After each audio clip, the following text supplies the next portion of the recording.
Building wealth isn't just about stacking dollars, it's about creating a legacy. A legacy that lasts beyond you and blesses your family, your community, and allows you to get the fullness of life.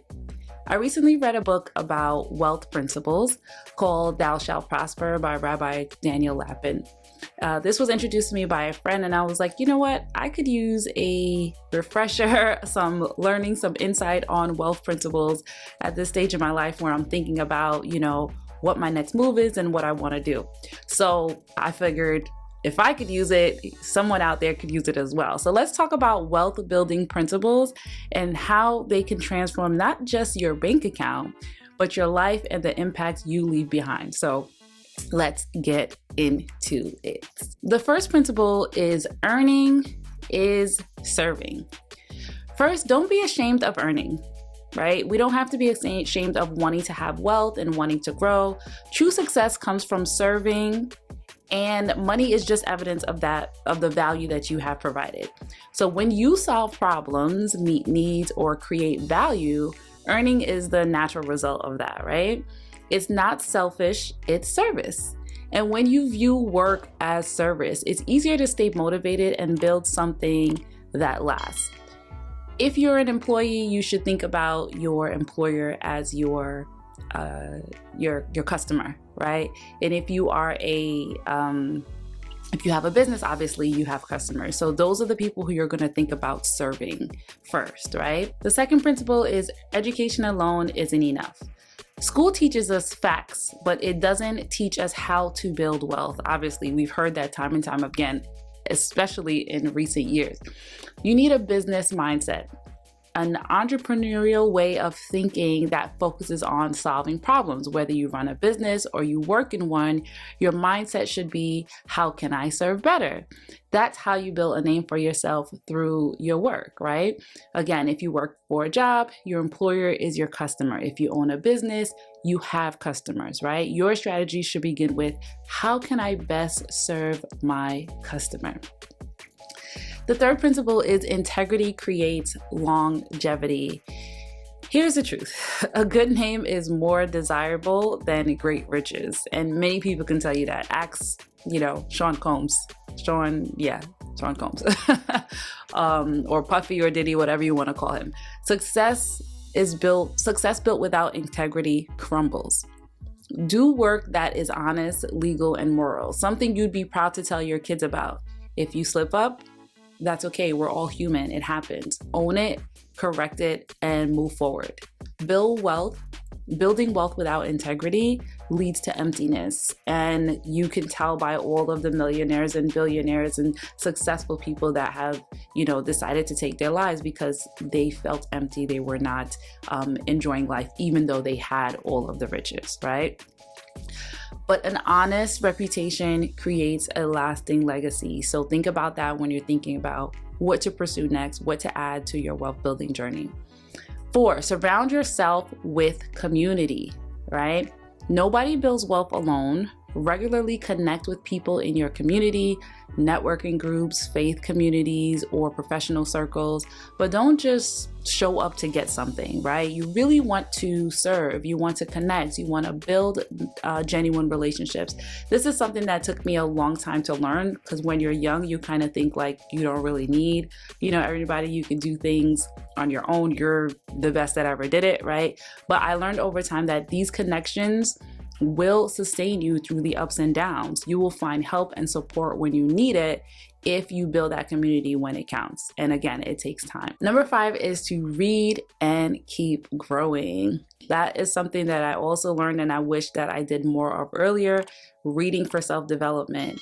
Reading will help you build a lasting legacy. You have to keep evolving, right? Read books, study history, learn from those who've gone before you. The more you grow, the more you know, right? But no, the more value you can offer to the world when you know. And I have seen my confidence grow over time outside of just my formal education, outside of law school, but just like adding value to myself and continuing to develop myself through reading and just gaining knowledge and taking that time for building and and journaling and really reflecting on the things that I've learned and how I can use those things in conversation to add value in business, to serve, all those things. Principle number 6 of the wealth principles that I learned is to practice delayed gratification.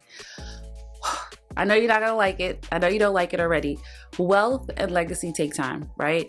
It's easy to chase quick wins and, a quick dollar, a fast buck, but real success comes from working hard up front and enjoying the rewards later, right? And as the saying goes, pay the price today so you could pay any price tomorrow. But I also believe that tomorrow's not promised, right? So do build in responsibly some fun and enjoyment along the way. Because, there's another saying that says, it's the journey that counts more than the destination. And that is so true, that you do have to take it all in order to actually fully appreciate the destination when you do get there, right? So the journey is very, very much as important as, getting to your desired goal, your desired end. So yes, we want to delay gratification. We don't want to, rush to spend all that we earn and things like that and chase, every little shiny thing. But we do want to, as we're building and growing responsibly, take some time to enjoy along the way. All right.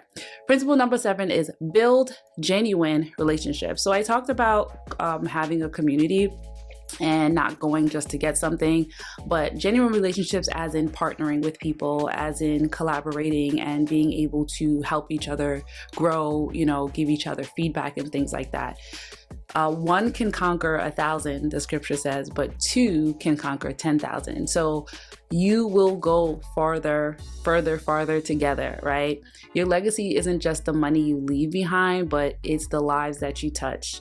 Build real relationships, both in business and personal life. And when people show you who they are, believe them, especially in business, right? So know quickly who is not your friend and who is just there for an opportunity, and know who is worth investing your time and energy in to grow together. And you'll find that opportunities naturally follow, right? They won't always, right? Sometimes, like I said, being mindful of who you're dealing with. Sometimes you're good to others and they are not good to you, or they decide not to reach back when, wherever they get their big break or their big opportunity.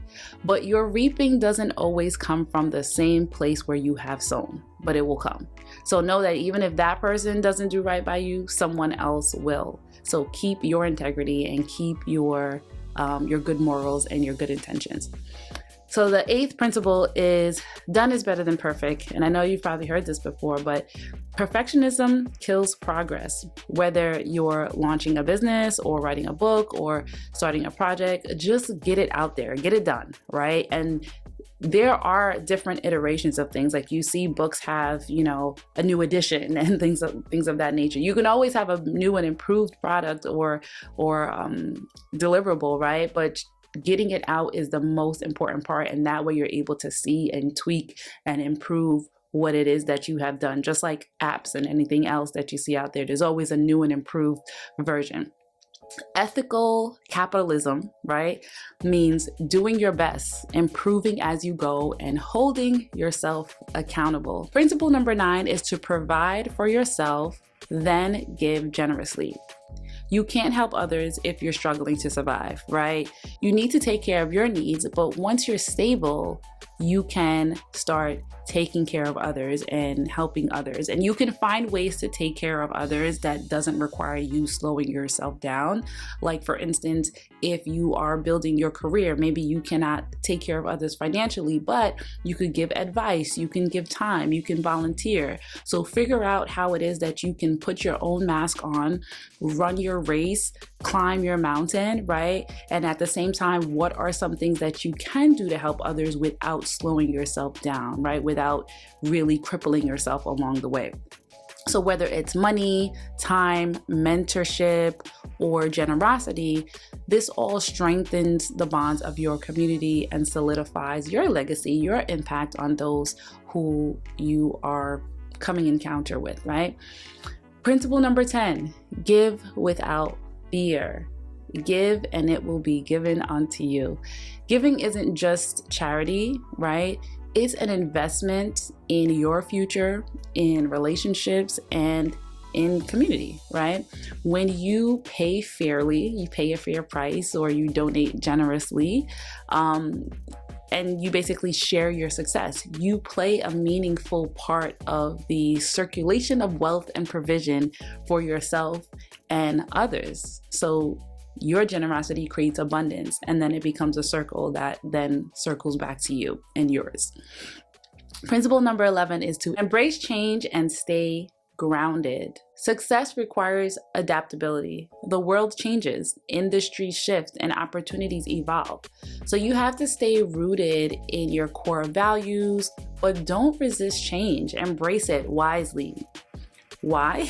Well, think of companies like Toys R Us, Blockbuster, Circuit City. It's either evolve or become extinct. All those companies that I talked about, they failed to evolve. They failed to embrace the change that was coming. Sometimes change is subtle and sometimes change is grand. However, if you embrace change gradually as it comes, you will be able to stay on the cutting edge of your field and not get left behind. And that brings me to principle number 12, which is stay informed and think long term. Understand your field, study the trends, think beyond the moment, right? Wealth builders like Warren Buffett and even Bill Gates, we could say, they don't chase fads. They study the past, interpret the present, and position themselves for the future. So you kind of have to be agile, right? And this is a constant evolution. You will never be too informed as long as you try to stay on top of it, even if no one's making you, even if you don't have like CLE credits like I have to do as a lawyer to keep my license. Even if those things are not required for you, you need to keep up with educating yourself, improving yourself in your field. Again, whether you're an employee or a business owner, it matters. Principle number 13 is to lead with purpose. Leadership isn't about power, it's about guidance, right? Be the person who helps others rise. A true legacy isn't just about what you achieve, but how you inspire others to achieve for their own success, right? That's what people really love about celebrities and influencers, is that they inspire them to achieve their own success. So be that. Right? Principle number 14 is to keep adding value. Keep adding value, right? So not only adding value to yourself, but adding value to others. So legacy isn't built overnight, and it's not just about reaching a financial goal. It's about constantly adding value to your work, your relationships, and your community. That's what makes it really truly impactful, and it also lends to a longer life, right? I read or watched a documentary about blue zones and how blue zones are places where people live to be over 100 octogenarians. And so one of the things that's important for a long life is to have a purpose. So to be constantly adding value. They call it ikigai, right? It encompasses not only your basic needs, such as like food and shelter and things of that nature, but it also encompasses having a purpose, being helpful, being of service, adding value to the world in some way, whether it be your community or the world at large. So at the end of the day, the wealth is a tool, right? A tool to serve, to have freedom, and to build a lasting legacy. And we all are leaving a legacy, whether we want it or not. So we want to make sure that it's something that is helpful, that is positive, and it's perfectly honorable to desire wealth earned honestly so that you can be of service and impact others. And then, of course, enjoy your life experience. Don't forget about that. It is perfectly wonderful and good and on brand and on purpose to want to enjoy your life experience. That's one of the reasons why we're here. So let me know if any of these wealth principles resonated with you. Have you learned anything new? And is there something that you plan to implement on your wealth journey? Thank you so much for listening, and I'll see you next time.